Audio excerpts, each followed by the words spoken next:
विशिष्ट सृष्टिवाद। विशिष्ट सृष्टिवाद में क्या होता है, कई वैज्ञानिक कहते हैं इसमें तो बहुत ज़्यादा धार्मिक होगा, है ना। जैसे हमारे समाज के लोग कह देते हैं कि हाँ भगवान को मानना चाहिए, भगवान ये होते हैं, भगवान वो होते हैं। हमने तो भगवान को देखा, लेकिन असलियत में किसी ने भगवान को नहीं देखा कि भगवान क्या होते हैं, भगवान कैसे दिखते हैं। किसी ने रियलिटी में किसी ने मतलब कि ऐसे ही बता दिया, फेक बता दिया कि भगवान ऐसे दिखते हैं, तो कई लोग ऐसे बनाने लगे उससे। अब मान लीजिए किसी ने पंखा को तो नहीं देखा, मान लीजिए किसी ने कोई मशीन को तो नहीं देखा, उसने उसका आविष्कार कर दिया, कैसे है। तो इसी प्रकार से हमें इस बारे में चर्चा करनी है। तो सबसे पहले आता है विशिष्ट सृष्टिवाद। इसमें कई सारे वैज्ञानिक आते हैं, हमारे बाइबल आते हैं। बाइबल के अनुसार एक वैज्ञानिक था, उन्होंने बाइबल ने एक वैज्ञानिक से बताया कि जो हमारी जीवन की उत्पत्ति हुई है तो ब्रह्मा द्वारा 6 दिनों में की गई है। जो प्रथम पुरुष थे तो वो मनु थे, और जो नारी थी प्रथम तो वो श्रद्धा थी। इस बारे में हमें चर्चा तो करने को मिलती है, लेकिन हमारा एक डाउट जरूर इसमें उठता है कि जो हमारी श्रद्धा मनु पहले वो थे, नर और मादा, वहाँ पर कोई भी नहीं था। तो अब उनके मान लीजिए कि शादी हो गई, उनके 10 बच्चे हुए। 10 बच्चे हुए तो क्या 10 बच्चों की शादी उनके भाई बहन से हो जाएगी? क्या 10 बच्चों की शादी उनके भाई बहन से हो सकती है? संभव तो नहीं है, क्योंकि वहाँ पे बहुत ज़्यादा वो भी चलता था, है हिंदू धर्म में भी चलता था, और हिंदू धर्म में तो ऐसा मान नहीं है, तो ऐसा नहीं हो सकता ना। इस बारे में इसको खारिज कर दिया गया। क्या होता है ये सब वैज्ञानिक बहुत ज़्यादा, एक वैज्ञानिक दूसरे वैज्ञानिक को काट रहा है। दूसरा मान लीजिए एक वैज्ञानिक आया और उसने उसको काट दिया। मान लीजिए कि हम उतरे बाजार में, मार्केट में उतरे, हमने किसी और को काटा। अब हमें कोई आएगा तो हमें भी कह देगा नहीं ये ऐसा है, वैसा है, ये ऐसा पढ़ाती है, वैसा पढ़ाती है, अच्छा नहीं पढ़ाती है ना। ऐसे करके हमें भी काट देंगे। तो और फिर कोई और वैज्ञानिक आएगा, फिर उसको भी ऐसे करके वो कर देंगे, लेकिन हम तो दोबारा खड़े हो जाएंगे। हम एक बार में मानने वाले नहीं है, दोबारा चलेंगे। तो फिर विशिष्ट सृष्टिवाद में क्या कहते हैं, जो हमारे प्रथम नर थे तो हमारी मनु थे, और जो प्रथम नारी थी तो वो श्रद्धा थी। अभी उसमें हिंदी में लेसन दिए है, श्रद्धा मनुमाला कमाई श्रद्धा स्वर्ग के बहुत ज़्यादा, है ना, दिए नहीं है उसमें। कौन तुम संस्कृति जल्दी नीति तरंगों से फेंकी मड़िए, ऐसा कुछ दिए है उसमें। तो आप लोगों को पढ़ने को मिलेगा। समर्पण लो सेवा का सार, थोड़ा थोड़ा जहाँ तक मुझे याद है, तो आप लोग पढ़ के देखिएगा, बहुत अच्छा लगता है। वो वहाँ पे श्रृंगार रस है ना, संयोग का श्रृंगार है, बढ़िया मजा आती है उसको पढ़ने में। तो आप लोग पढ़ के देखिएगा, मजा आती है। फिर आता है हमारा ब्रह्मांडवाद। ब्रह्मांडवाद में क्या होता है, हमारे वैज्ञानिक आते हैं, कह देते हैं कि पृथ्वी की उत्पत्ति जो हुई तो हमारे ग्रह पर ना होकर के किसी अन्य ग्रह पर हुई है, वहां से हमारे जीवन की उत्पत्ति हुई है। तो इसको भी खारिज कर दिया जाता है। क्या भाई, इसको थोड़ा थोड़ा पढ़ना है, बस थोड़ी सी डिटेल जहाँ पर इंपॉर्टेंट होगा तो हम उसको बता देंगे आप लोगों को, तो आप लोगों को वहां पर अच्छे से पढ़ना है। फिर हमारा आता है प्रलयवाद एवं आकस्मिक आकारबनिकवाद। इसमें कहते हैं कि जो जीवन की उत्पत्ति हुई है तो हमारे बहुत ज़्यादा नक्षत्र हुए, कई मतलब कि कणों के आपसी टकराव हुए, तो कहीं पर्वत धस जाते हैं, तो कई गड्ढे विशाल गड्ढे बन जाते हैं ना। फिर आता है स्वतः उत्पत्तिवाद या आजीवाद जीवोत्पत्ति। आता है स्वतः उत्पत्तिवाद या आजीवाद जीवोत्पत्ति। इसमें हमारे जो अरस्तु जी हैं, जो हमारी बायोलॉजी के मतलब कि बायोलॉजी के जनक बोलते हैं हम लोग जिन्हें, तो उन्होंने भी इसमें सहयोग दिया कि अजीवाद जीवोत्पत्ति, अजीवित जीवों से जीवोत्पत्ति हुई है, मतलब कि अजीवित जो जीवित नहीं है उनसे जीवों की उत्पत्ति हुई है। तो इसमें प्रयोग भी किया जाता है। एक प्रयोग होता है कि वो क्या करता है, एक वैज्ञानिक होता है, वो अपने पसीने से भीगी कमीज को एक गेहूं के दाने डालता है, उसमें कई सारे गेहूं के दाने डालता है, और उसे अंधेरे में 21 दिन के लिए रख देता है। जब वो 21 दिन के बाद देखता है तो उसमें चूहे जागृत होते हैं।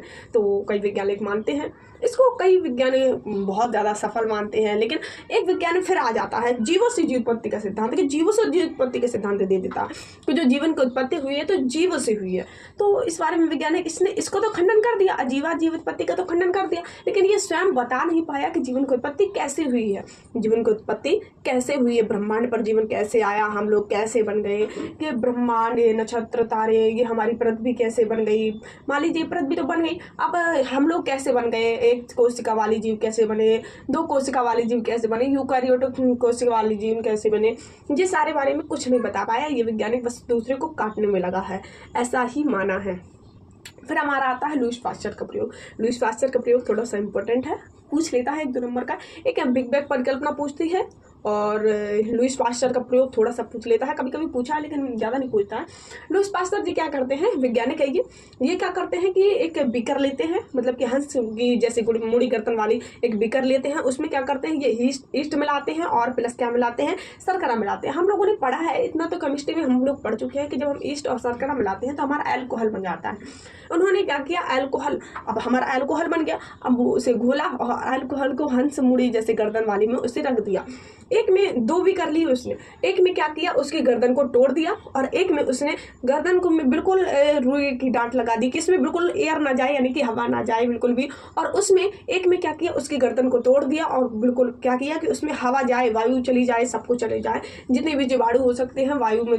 अब वायु में तो कई सारे जीवाणु पाए जाते हैं, तो कई सारे जीवाणु जा सकते हैं अंदर और निकल भी सकते हैं। तो जिसमें फिर बाद में देखा, जब प्रयोग करने के बाद उन्होंने देखा कि जिसमें उन्होंने गर्दन तोड़ दी थी, बीकर की गर्दन तोड़ दी थी, तो उसमें जीवाणु उपस्थित थे। और जिसमें उन्होंने रुई की डांट लगाई थी, उसे बिल्कुल पैक करके रखा था, तो उसमें क्या था, कोई जीवाणु उपस्थित नहीं थे। क्या, कोई जीवाणु उपस्थित नहीं थे। हम लोगों ने देखा होगा कि जब किसी को मारना होता है, अगर उसकी सांस ना निकलेगी तो कहाँ से वो जीवित रहेगा। अब हम लोग कहते हैं कि चलो छोड़ो, उसमें बारे में चर्चा नहीं करनी है, हम कुछ और ही बोलने वाले थे। तो जब मान लीजिए हम किसी को मारने वाले होते हैं, हम उसका मुंह दबा लेंगे, नाक भी दबा देंगे, तो सांस कहाँ से निकलेगी, नहीं निकल पाएगी ना, तो वो इंसान मरने की तक कगार पर पहुँच जाएगा।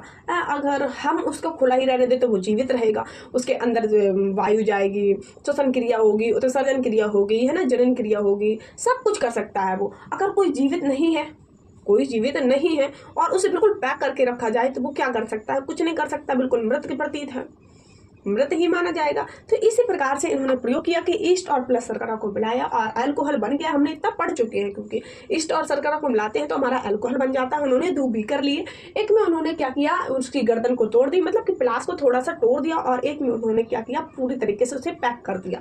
जब जिसमें उन्होंने पूरी तरीके से उसे पैक कर दिया था, जब उसका निरीक्षण किया गया तो उसमें कोई जीवाणु उपस्थित नहीं थे, और जिसमें उन्होंने गर्दन तोड़ दी थी तो उसमें जीवाणु उपस्थित थे। तो कई वैज्ञानिकों ने माना, क्या तुमने किया है प्रयोग, कुछ नहीं किया, जिसमें तुमने उसमें तो वायु की सहायता से जीवाणु आ सकते थे ना, तो इसलिए जिसमें जीवाणु आ सकते थे उसमें आ गए। अब उसमें तुमने पूरे तरीके से पैक कर दिया, तो उसमें कहाँ से जीवाणु आएंगे, ऐसे थोड़ी ना पनपने लगेंगे। अगर जीवन की उत्पत्ति ऐसे होती तो होते ना, जीवाणु ना होते ऐसे, तो उसको भी खारिज कर दिया गया, उसको माना नहीं। फिर हमारा आता है स्टैनली मिलर का प्रयोग। स्टैनली मिलर का प्रयोग बहुत इंपॉर्टेंट है। ये 5 नंबर का भी पूछा जाता है, 3 नंबर का भी पूछा जाता है और 1 नंबर का भी पूछा जाता है, कभी कभी तो 2 नंबर का भी पूछ लेता है। तो हमारा जो 1 नंबर का पूछा जाता है, तो ये पूछा जाता है स्टैनली मिलर ने अपने प्रयोग में मीथेन अमोनिया हाइड्रोजन को किस अनुपात में लिया। तो आप लोगों को बताना है, मीथेन अमोनिया हाइड्रोजन को 2:1:2 के अनुपात में लिया। फिर हमें इसे पूरी तरीके से पढ़ना है, जो पूरी प्रोसेस है, इस पूरी प्रोसेस को पढ़ना है। स्टैनली मिलर शिकागो विश्वविद्यालय के हैरोल्ड यूरे के शिष्य थे। इन्होंने अपने गुरु की देखरेख में, जब कोई भी गुरु होता है तो उसकी देखरेख में क्या करते हैं, कोई भी उससे शिक्षा प्राप्त कर लेता है। गुरु है तो उससे शिक्षा ही तो प्राप्त करेगा, और कुछ तो प्राप्त नहीं करेगा। प्रयोगशाला में विशिष्ट प्रकार के उपकरण की सहायता से इन्होंने प्रयोग किए। इन्होंने क्या किया, एक मतलब कि फ्लास्क लिया, अब उसमें उन्होंने क्या किया, कई सारे मतलब कि वो भर लिए मीथेन हाइड्रोजन अमोनिया को। उन्होंने क्या किया, जल को गर्म किया, जल को गर्म किया तो भाप बन करके उड़ी, भाप बन के उड़ी तो वो क्या हुई, एक बड़े बीकर में, बहुत ज़्यादा बड़े फ्लास्क में एकत्रित हो गई। उसमें उन्होंने हाइड्रोजन अमोनिया मीथेन आदि को एकत्रित किया और उसमें बहुत बिजली दी। 2 इलेक्ट्रोड भी लगाए गए, उसमें बहुत इलेक्ट्रोड बिजली दी। जब हमारा बहुत इलेक्ट्रोड बिजली वगैरह दी, जो कुछ भी चाहिए होता है, आप जीवाणु को जीवित रहने के लिए क्या चाहिए, वायु चाहिए। अगर वायु मिल जाए, पहले वायुमंडल में मुक्त ऑक्सीजन उपस्थित थी, लेकिन कई क्रिया में पूर्ण हो जाती थी, कई क्रिया में समाप्त हो जाती है। अब सबसे ज़्यादा हमारे एक क्वेश्चन और बनता है, हमारे जी के क्वेश्चन में बन जाता है कि जो हमारी नाइट्रोजन होती है, पूरी पृथ्वी में जो नाइट्रोजन होती है तो कितनी प्रतिशत होती है। तो इसका आपका राइट आंसर होगा 78% होती है। ये हमारे बायोलॉजी का क्वेश्चन है।